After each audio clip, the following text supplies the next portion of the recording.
we live in a world where the corporate media, the people who own our country, give us their definition of reality. And what Cenk and a few other people are trying to do is give us a different perspective on reality, the reality facing the middle class and working people, not just the billionaire class. And I thank Cenk very much for the very good work that he does. Let me just begin by giving you a very personal anecdote. This morning, I got my big cup of coffee, and I won't tell you. And a guy came up to me and he said, "Senator Sanders, I'm supporting you very much." And then tears started rolling down his eyes because, he says, "I have just terrible student debt." I don't know what he makes, but he was pouring coffee, and I suspect not a whole lot. All right, and that's the story that we are hearing all over this country of a nation in which a lot of people are in trouble. Now, let me just start off and be very blunt. We're here in Anaheim. Everybody knows the major economic force here in Anaheim is the Disney Corporation. Anybody here work for Disney? Anybody here making a living wage from Disney? Well, let's put it on. All right, so when we talk, well, I'm probably the only politician to come to Anaheim and say this.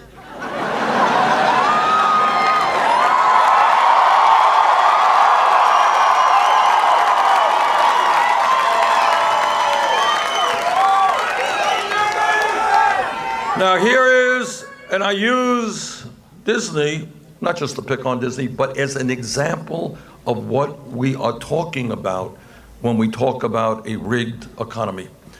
Here in Anaheim and the surrounding areas, Disney pays its workers wages that are so low that many of them are forced to live in motels because they can't afford a decent place to live. Meanwhile, Disney made a record-breaking profit of nearly $3 billion last quarter. Now, on the other side of the world in Florida, in Disney World, Disney replaced 250 workers with low-wage foreign workers who came in on what is called the H-1B program. You got it? So in order to save money, what they did is replace workers, I think they were tech workers. Is that what it was, technology workers? They got rid of them and brought in other people, had the tech workers train the other people, and then brought the other people in for lower wages. Meanwhile, the CEO of Disney made $46.5 million in total compensation last year. And that's what we're talking about. That is what we're talking about in a rigged economy. People working at very low wages while the people on top are doing phenomenally well. And what this campaign is about is challenging that economy based on greed and demanding an economy that works for all of us, not just the 1%.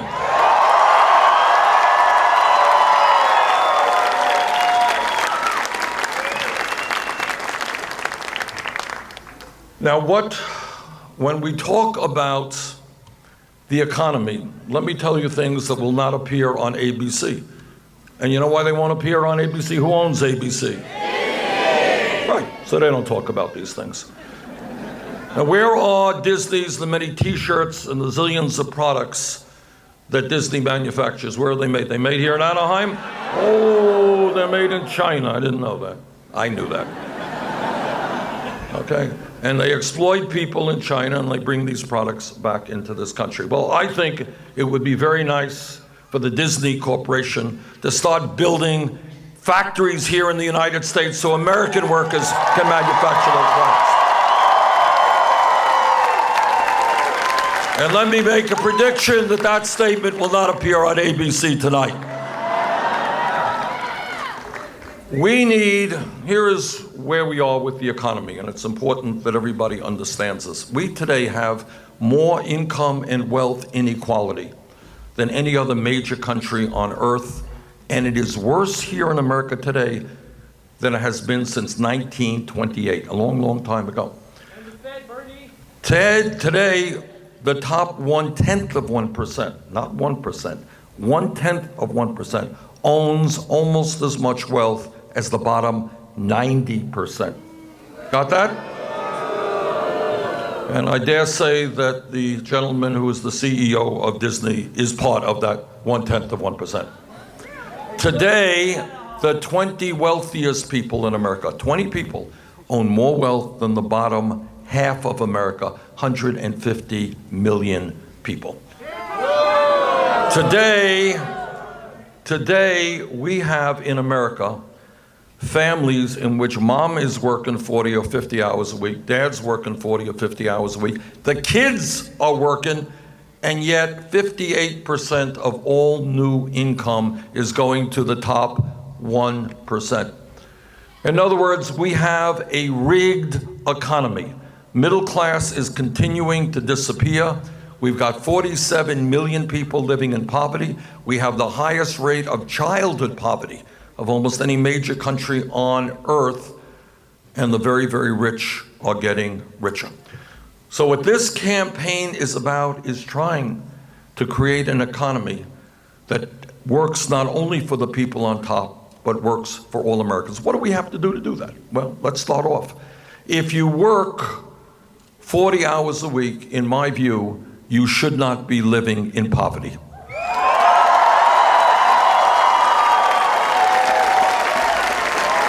You know, there are single moms right now, they go out to work, and put yourself into the place of a single mother trying to bring up a child, two children. You go out and you work and you're making 11, 12 bucks an hour.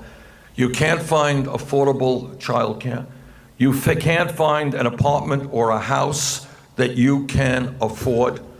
And that's your life, struggling every week to make sure that your kids are eating adequately and they have a roof over their heads.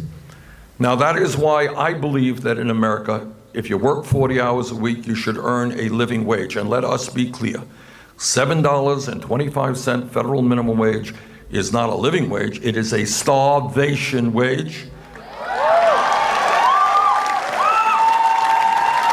And I believe we should raise that starvation wage in 50 states in this country to $15 an hour. Now, life would be a little bit different for some of the employees here working for Disney if the minimum wage were 15 bucks an hour. Is that right? And you know what? Workers should also find it easier to be able to form a union so they can negotiate a contract.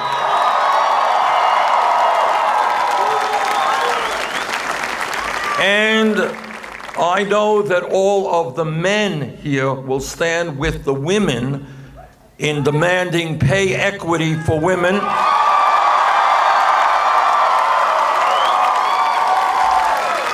So that women do not make 79 cents on the dollar compared to men. This campaign understands that real unemployment is different than official unemployment. What's the difference? Anyone know? That's right, all right. One of the differences is that when you have official unemployment, it does not include part-time workers, and many millions of people in this country are working part-time when they want to work full-time. And also, in high unemployment areas where people have given up looking for work, they're not included as well.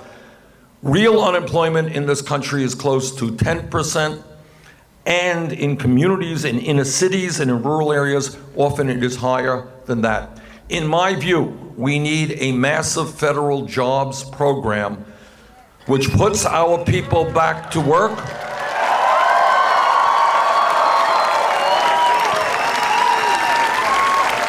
We should be hiring teachers, not firing teachers.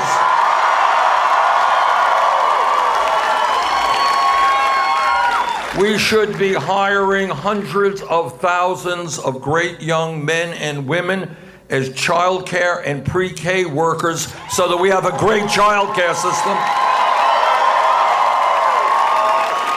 And here's what else we should be doing. As all of you know, throughout this country, certainly in my state of Vermont, our infrastructure, that is our roads and our bridges, our water systems, our wastewater plants are crumbling, many parts of this country. We can create 13 million good-paying jobs rebuilding our infrastructure, and that is what we should be doing.